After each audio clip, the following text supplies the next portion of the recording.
Hello everyone, welcome back to my channel अमनिफाई। So guys, आज हम दोबारा से अपनी एनसीईआरटी को कंटिन्यू करेंगे और उसमें भी हम क्लास 7th की ज्योग्राफी का चैप्टर नंबर 2 करेंगे। फाइन, तुम्हारे चैप्टर का नाम क्या है? Inside our earth. ठीक है, तो हम इसी क्लास के हिसाब से करेंगे। थोड़ा सा एडवांस इसमें हम क्या डालेंगे, डिसकंटिन्यूटीज के बारे में डालेंगे और कुछ बहुत छोटे छोटे फैक्ट्स को हम इसमें इंक्लूड करेंगे। बाकी इस चैप्टर का आगे कंटिन्यूशन होगा आपका बड़ी क्लासेस में, क्लास 11th में। वहां हम इन चीजों को बहुत अच्छे से, बहुत डिटेल से करेंगे। ओके, तो आज हम क्या करने वाले हैं? तो इस चैप्टर की हमारी शुरुआत होती है कि एक लाइन के साथ में और एक पैराग्राफ के साथ में, जिसमें आपको बहुत अच्छे से बताया गया है कि जो हमारी अर्थ है वो एक डायनामिक प्लानिट है। अब हमारी अर्थ एक डायनामिक प्लानिट क्यों है? क्योंकि इसमें बहुत ज्यादा चेंजेस आते रहते हैं, है ना। ऊपर भी चेंजेस आते हैं, अंदर भी कुछ चेंजेस आते हैं। ऊपर कुछ फॉर्मेशंस होती हैं, अंदर भी कुछ फॉर्मेशंस होती हैं। ठीक है, तो ऐसे हमारी अर्थ क्या करती रहती है, वो हर वक्त सेम नहीं रहती, वो बदलती रहती है। इसलिए हमारी अर्थ क्या हुई, डायनामिक हुई। तो ये एक पैराग्राफ था आपके चैप्टर के स्टार्ट में, तो मैंने आपको बता दिया। ओके, तो मेन टॉपिक हम क्या पढ़ने वाले हैं? मेन टॉपिक हम पढ़ेंगे अर्थ की लेयर्स के बारे में। ठीक है, जैसे आपको पता है, अगर मैं आपको एक अनियन दूं, ठीक है, आप एक अनियन लो, उस अनियन को आप सेंटर से कट कर दो। क्या कर दो?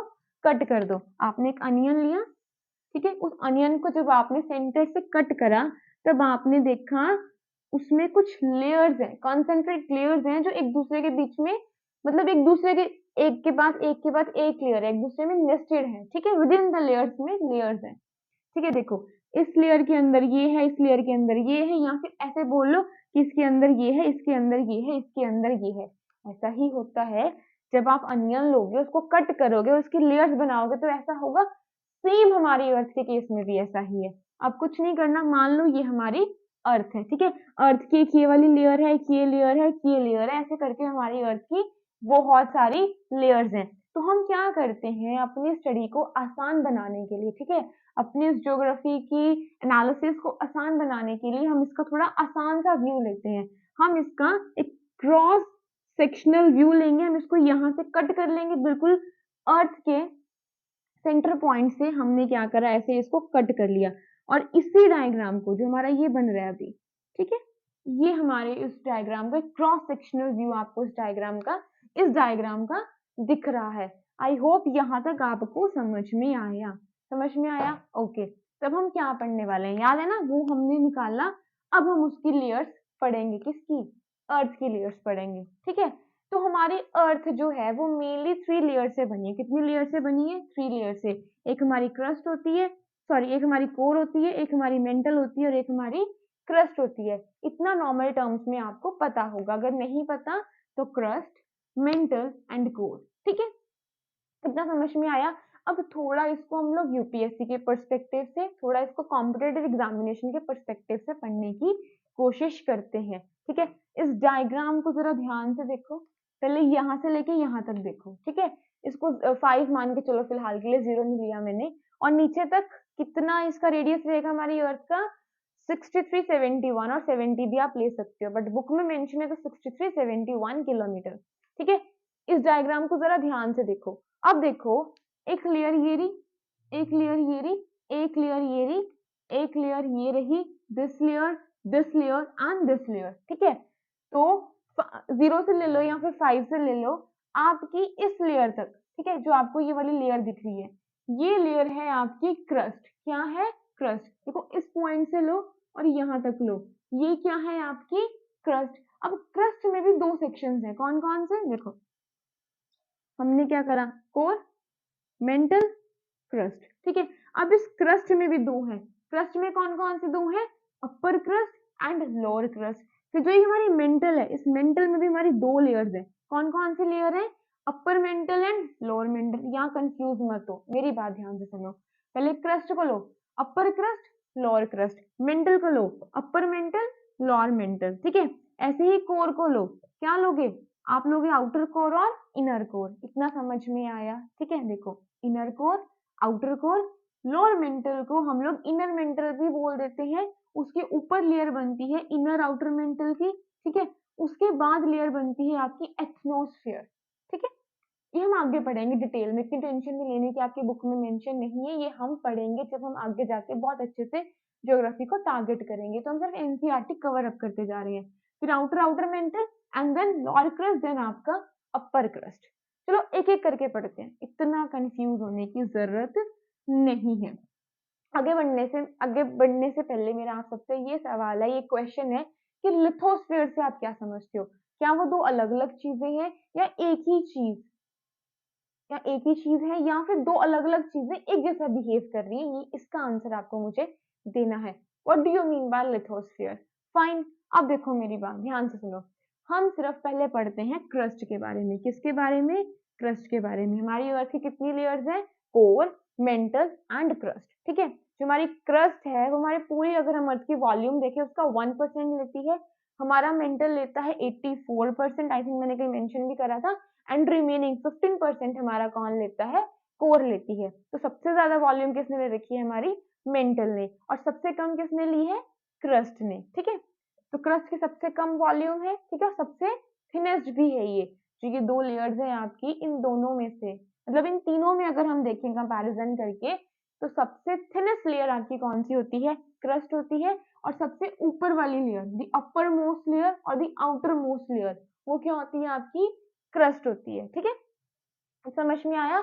ये आपकी क्रस्ट यहाँ तक रहती है, समझ में आया? अब देखो, क्रस्ट में एक छोटा सा पॉइंट आपको और याद रखना है कि जो आपकी क्रस्ट होती है वो वेरी करती है। क्या करती है? वेरी करती है। कैसे वेरी करती है? कि कॉन्टिनेंटल जो क्रस्ट होएगी वो आपकी थोड़ी चौड़ी होएगी, ठीक है, 35 किलोमीटर तक जाती है। बट जो आपकी ओशनिक क्रस्ट होती है वो आपकी 5 किलोमीटर तक जाती है। अब देखो, अगर मैं यहाँ से लेके यहाँ तक लूं, अगर ये मेरी क्रस्ट है, मान लो ये है मेरी क्रस्ट पूरी, ठीक है, अगर मैं इसकी क्रस्ट नापूं यहाँ से लेके यहाँ तक, तो ये 35 किलोमीटर तक जाती है। बट अगर मैं ओशन की देखूं, देखो यहाँ तक की क्रस्ट है ना, तो ये सिर्फ और सिर्फ 5 किलोमीटर तक जाएगी। ऐसा क्यों? सुनो, अब क्या होता है कि हमारी जो क्रस्ट होती है, कॉन्टिनेंटल क्रस्ट होती है और जो ओशनिक क्रस्ट होती है, इन दोनों में फर्क होता है डेंसिटी का। क्या होता है कि जो हमारी कॉन्टिनेंटल क्रस्ट होती है, इसकी डेंसिटी क्या होती है? कम होती है। डेंसिटी कम होने की वजह से साइज बहुत ज्यादा होता है, जिसकी वजह से ये क्या नहीं कर पाती? सिंक नहीं कर पाती। ठीक है, अगर ये मेरी कोई कॉन्टिनेंटल क्रस्ट है, इसकी डेंसिटी क्या होगी? कम होएगी। डेंसिटी कम होने की वजह से इसका साइज बहुत ज्यादा होगा, ह्यूज। ठीक है, और ये क्या नहीं कर पाएगी? फिर सिंक नहीं कर पाएगी। उसी तरह हमारी जो ओशनिक क्रस्ट होती है, क्योंकि उसकी डेंसिटी बहुत ज्यादा होती है और उसका साइज कम होता है, जिसकी वजह से वो क्या कर जाती है? सिंक कर जाती है, डूब जाती है। ठीक है, अब देखो, ऐसे लेते हैं, अगर ये मेरी कॉन्टिनेंटल क्रस्ट है और ये मेरी ओशनिक क्रस्ट है, अब क्योंकि ये 35 किलोमीटर की है, क्यों इतनी ब्रॉड है, क्यों इतनी ह्यूज है? क्योंकि इसकी डेंसिटी बहुत कम है, जिसकी वजह से इसका साइज क्या हो गया? बड़ा हो गया। और this is my oceanic crust, इसकी डेंसिटी बहुत ज्यादा है, साइज बहुत कम है और ये सिंक करेगी। ठीक है, अब हमने एक प्लेट टेक्टोनिक थ्योरी पढ़ी थी, हमने क्या देखा था कि वहां पे प्लेट्स आपस में टकराती हैं। तो अगर ये मेरी प्लेट, बड़ी वाली प्लेट आ रही है, डूबेगी नहीं है क्योंकि इसकी डेंसिटी बहुत कम है। अब ये आई कॉन्टिनेंटल प्लेट, इधर से आई ओशनिक प्लेट, ठीक है, आई आई आई आई आई, क्योंकि इसका साइज कम है, डेंसिटी ज्यादा होने की वजह से ये क्या कर जाएगी? सिंक कर जाएगी, डूब जाएगी, सबडक्ट हो जाएगी। ठीक है, देखो क्या हो रहा है, क्यों वेरी करती है वो? 35 क्यों है, ये 5 क्यों है? ऐसा क्यों होता है? जब ये दोनों आके टकराई, तब क्या हुआ? ये वाली ऊपर चली गई और ये क्या करेगी? सिंक करगी। ठीक है, दिख रहा है इसका पोर्शन सिंक कर गया। तो जब इसका ये वाला पोर्शन, देखो जो पोर्शन इसका नीचे गया, ये वाला पोर्शन अब क्या होगा? ये चला गया नीचे, नीचे तो बहुत ज्यादा गर्मी है, फायर है बहुत ज्यादा, है ना, आग बबूला है नीचे। तो क्या होगा? ये सारा हिस्सा इसका पिघल जाएगा, पिघलेगा, और यहाँ से इस कॉन्टिनेंटल क्रस्ट में से क्या आएगा? ये कहीं ना कहीं से किसी वे में निकलेगा, निकल के ऊपर फॉर्मेशन होती जाएंगी, वो और भी बड़ी होती जाएगी। लेकिन ओशनिक क्रस्ट क्या लेगी? अब टाइम लेगी। क्यों? क्योंकि देखो भाई, पहले तो वो इतनी थी, अब इतनी भी क्या होगी? अब पिघल गई नीचे जाके, अब इसको फिर से टाइम लगेगा थोड़ा बड़ा होने के लिए। ये प्रोसेस लाइफ लॉन्ग चलती रहेगी, लाइफ लॉन्ग, हमारी लाइफ लॉन्ग नहीं, मतलब लाइफ लॉन्ग, दुनिया की लाइफ लॉन्ग, इस यूनिवर्स की लाइफ लॉन्ग चलती रहेगी। ठीक है, तो ये और बड़ी होती जाएगी और इसको इतना टाइम ही नहीं मिल पाता है उतना बड़ा होने के लिए। इतना समझ में आया? क्लियर? ठीक है, तो मैंने आपको क्या बताया, हमने पढ़ा कि हमारी अर्थ की 3 लेयर्स होती हैं। कौन कौन सी लेयर होती है? कोर, नीचे से मेंटल, देन क्रस्ट।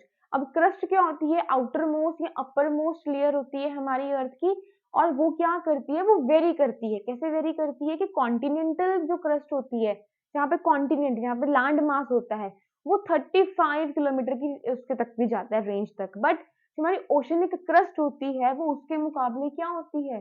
थोड़ी छोटी होती है, मतलब ठीक है, वो 5 किलोमीटर तक ही आपकी जा पाएगी। अगर ये मेरा ओशन है तो देखो यहाँ पे क्रस्ट है, ठीक है, और अगर मैं ये देखूं मेरा कोई लैंड मास है तो देखो 35 किलोमीटर। और ये क्यों वेरी करती है? क्योंकि दोनों की डेंसिटी में फर्क होता है, क्योंकि जो ओशनिक क्रस्ट होती है वो डेंसिटी ज्यादा होने की वजह से सबडक्ट कर जाती है, वो बार बार डिस्ट्रॉय होती रहती है, उसको उतना टाइम ही नहीं मिलता। इसकी तो बिल्डिंग और हो रही है, क्यों? क्योंकि देखो वॉल्केनो फटेगा, कुछ भी होएगा तो वो निकल के तो बिल्डअप हो जाएंगी, लेकिन जो ये नीचे गई है इसको तो टाइम लगेगा ना वापस उतना आने में। तो जब तक ये यहाँ पहुंच जाएगी, ये यहाँ भी नहीं पहुंच पाती है।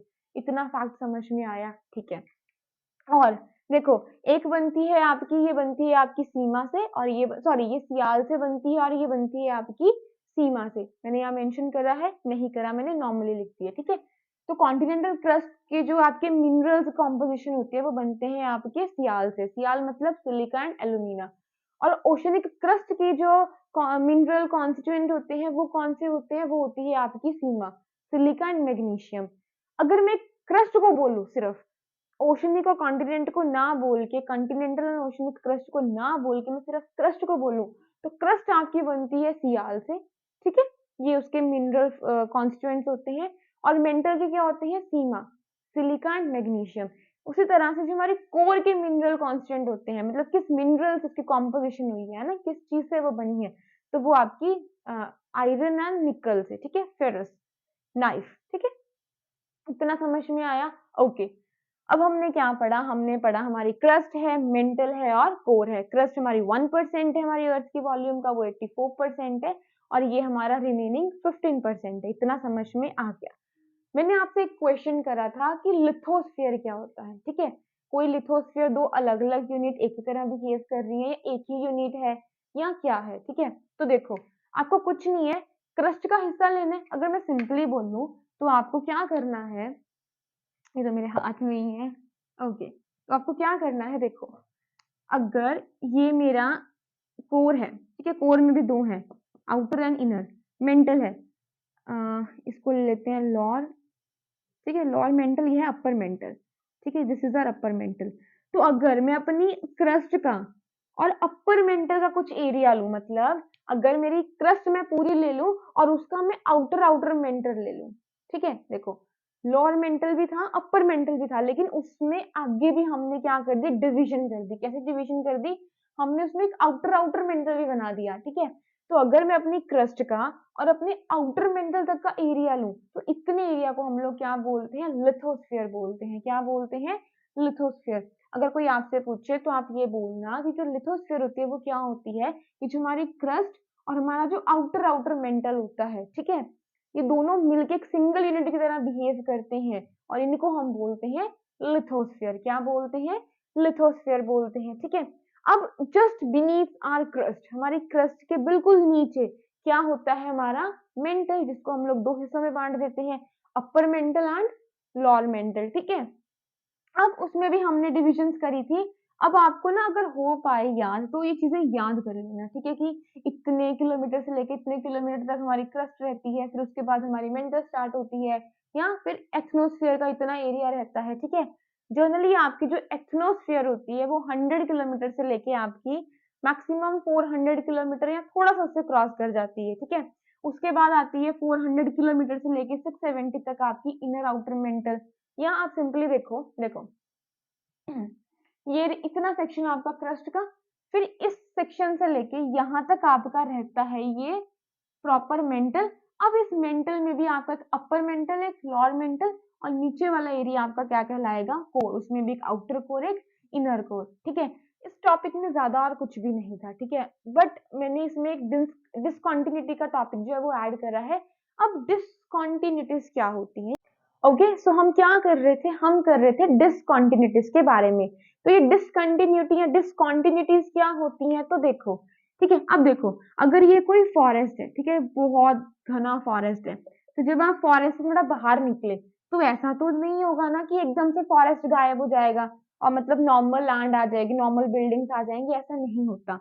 अगर ये बहुत घना फॉरेस्ट है और यहाँ पे एक नॉर्मल एरिया है जहाँ पे बिल्कुल कुछ भी नहीं है, तो आप देखोगे इस वाले एरिया के बीच में और इस वाले एरिया के बीच में यहाँ पे क्या होगा, कभी जमीन होगी और थोड़े थोड़े घास होगी, थोड़े थोड़े ट्रीज होंगे, एकदम से नहीं होगा कि आप फॉरेस्ट से निकल के सीधा किसी और एरिया में चले गए, ऐसा नहीं होता। ठीक है, ये एक आपकी ट्रांजिशन जोन होएगा, मतलब आपने चेंज करा। ठीक है, आपने क्या करा, एकदम से फॉरेस्ट से अगर आप उस क्लीन एरिया की तरफ गए, तो एकदम से वो एरिया क्लीन नहीं होता, बीच में कुछ ऐसा एरिया आता है कि इस वाले एरिया के भी कुछ फीचर्स होंगे और उस वाले एरिया के भी कुछ फीचर्स होंगे। फॉर एग्जाम्पल, इस वाले एरिया में क्या है, बहुत सारे फॉरेस्ट हैं, तो यहाँ के कुछ फॉरेस्ट रहेंगे। उस वाले एरिया में बिल्कुल क्लीन है या कुछ छोटी छोटी बिल्डिंग्स हैं, तो यहाँ पे कुछ बिल्डिंग होंगी। तो जो ये वाला एरिया मतलब होता है, इस वाले एरिया को हम लोग बोलते हैं ट्रांजिशन जोन। ठीक है, जहाँ पे वो चेंज हुआ। और अगर मैं इसको अर्थ के पर्सपेक्टिव से बोलूं, उसकी लेयर के हिसाब से बोलूं, तो देखो क्या होता है कि जो हमारी जो लेयर्स होती है ना, उनकी फिजिकल एंड केमिकल प्रॉपर्टीज भी क्या करती हैं, वेरी करती हैं। तो ऐसा तो नहीं है कि जब मैं अपर क्रस्ट से लोअर क्रस्ट में आऊंगी तो एकदम से कुछ चेंज हो जाएगा, ऐसा नहीं होता। देखो, अगर मैं अपर क्रस्ट से आ रही हूँ ना, तो देखो, अगर मैं अपर क्रस्ट से आ रही हूँ और ये मेरी लोअर क्रस्ट है, तो जो ये वाला एरिया है ना, यहाँ पे दोनों के फीचर्स मिलेंगे। अपर क्रस्ट की और केमिकल फिजिकल प्रॉपर्टीज आएंगे कुछ, और कुछ लोअर क्रस्ट की केमिकल एंड फिजिकल प्रॉपर्टीज होंगी। समझ में आया? तो इसी एरिया को, ये वाला जो एरिया था जहां पे चेंज आया दोनों तरफ से, ठीक है, मतलब दोनों तरफ की प्रॉपर्टीज वहां पे इंक्लूडेड है, तो ऐसे एरिया को, ऐसे जोन को, ट्रांजिशन जोन को हम लोग क्या बोलते हैं, डिसकंटिन्यूटी बोलते हैं। तो जो अब आप अपर क्रस्ट और लोअर क्रस्ट के बीच में आपकी डिसकंटिन्यूटी बनती है, एक जोन बनता है, यहाँ पे दोनों के फिजिकल एंड केमिकल फीचर्स या प्रॉपर्टीज का कुछ कुछ हिस्सा आता है, उसको हम लोग बोलते हैं कोनार्ड डिसकंटिन्यूटी। उसी तरह अगर मैं लोअर क्रस्ट में या लोअर क्रस्ट और अपर मेंटल में देखूं या फिर आउटर आउटर मेंटल के बीच में देखूं, तो जो ये वाला जोन आता है, ट्रांजिशन जोन आता है, इसको बोलेंगे मोहो या मोहोरोविक डिसकंटिन्यूटी। ठीक है, उसके बाद अगर हम देखें अपर मेंटल या फिर इनर आउटर मेंटल और लोअर मेंटल के बीच में, या अपर और लोअर मेंटल के बीच में, या फिर इनर आउटर मेंटल और लोअर मेंटल के बीच में, तो जो ये वाला एरिया आता है, जो ये वाला ट्रांजिशन जोन आता है, इसको हम लोग बोलते हैं ट्रिप्टी डिसकंटिन्यूटी। क्लियर? अगर मैं लोअर मेंटल और आउटर कोर के बीच में ये वाला एरिया देखूं, तो ये वाला एरिया आता है, ट्रांजिशन जोन आता है, इसको गटनबर्ग डिसकंटिन्यूटी बोलेंगे। Okay, in the same similar line, ठीक है, सिमिलर वे में हम क्या बोलेंगे कि जो हमारा outer core and inner core के जो बीच में जो एरिया बन रहा है, ट्रांजिशन जोन बन रहा है, उसको हम लोग बोलेंगे लेहमान डिसकंटिन्यूटी। तो इसको याद कैसे करें, देखो, इसका या तो आप निमोनिक बना लो, CMR GL, CMR GL, ऐसे करके आप इसको याद कर सकते हो। ठीक है, कुछ ज्यादा नहीं था, और एक फैक्ट था कि जो डीपेस्ट माइन है आपकी बुक में मेंशन है ये, तो हम कुछ भी स्किप नहीं करेंगे। ठीक है, तो डीपेस्ट माइन हमारी कहाँ पे है, साउथ अफ्रीका में, और वो कितना, मतलब कितना डीप गए हैं हम उसके अंदर अभी तक, उसको हमने जो डग करा है वो 4 किलोमीटर तक, मतलब उसकी जो डेप्थ है। बट हमने क्या करा, हमारे जो इंजीनियर्स थे ऑयल की सर्च में, उन्होंने उसको और ज्यादा, मतलब उसको 6 किलोमीटर तक लेके चले गए हैं। यहाँ से कुछ समझ रहे हो, यहाँ से क्या क्या आपको एक एक क्या आपके माइंड में क्लिक होना चाहिए, वो ये होना चाहिए कि हम सिर्फ अभी 6 किलोमीटर तक ही पहुंच पाए हैं। अगर हमें अपनी अर्थ के पूरा अंदर तक जाना हो ना, तो हमें कितना ज्यादा वो करना पड़ेगा, डग करना पड़ेगा। इट्स लाइक 6000 किलोमीटर तक हमें डग करना पड़ेगा, that which is not possible at all. ठीक है, जो कि हमारा बिल्कुल भी पॉसिबल नहीं है। आई होप आपको समझ में आया होगा। ठीक है, तो थोड़ा सा ये भी हो रहा है ना कि बहुत टाइम के बाद I am recording the video, तो बीच में यू कैन अंडरस्टैंड कि थोड़ा सा ब्रेक आ जाता है या टंग ट्विस्ट हो जाती है, वो तो मेरी नॉर्मली वैसे भी हो जाती है एकदम फटाफट बोलने की, उसमें कोई बात नहीं, I am sorry for that. Okay, you know ना, you know me, okay, that's great. Okay, फिर ना आई थिंक आपको समझ में आया होगा, नहीं आया होगा कोई बात नहीं, टेंशन लेने की जरूरत नहीं है। पता है क्या, बुक में कुछ भी नहीं था। बुक में था आपका कि अर्थ इज डायनामिक प्लैनेट, एक पैराग्राफ, 2 फैक्ट्स दे रखे थे एंड उसके बाद में इतना सा टॉपिक दे रखा था क्रस्ट, मेंटल एंड कोर का। तो इतना सा मैं क्या ही पढ़ाती है आपको, ठीक है। उसके बाद आपका दिया इन्होंने रॉक्स एंड मिनरल्स के बारे में। हम अपने नेक्स्ट पार्ट में क्या पढ़ेंगे, हम पढ़ेंगे इग्नियस रॉक के बारे में, सेडिमेंट्री के बारे में, मेटामॉर्फिक के बारे में। इनका जो रॉक का लाइफ साइकिल रहता है हम वो पढ़ेंगे, और कुछ भी नहीं है। यही चैप्टर्स ना आगे जाके अगर आपकी थोड़ी सी यहाँ से फाउंडेशन बन जाती है, तो जब आप अपनी आगे की फर्दर क्लासेस में मूव ऑन करते हो, फॉर एग्जाम्पल ये 11th क्लास, तो वहां पे इसका आपको एडवांस मिलेगा। एडवांस में भी क्या होता है, क्रस्ट के कुछ फैक्ट्स ऐड कर देंगे, कुछ मेंटल के ऐड कर देंगे, कुछ कोर के ऐड कर देंगे, और कुछ नहीं रहता। इसलिए work on your foundation, okay. तो मिलेंगे न्यू वीडियो के साथ में। So stay tuned with me. Thanks for watching.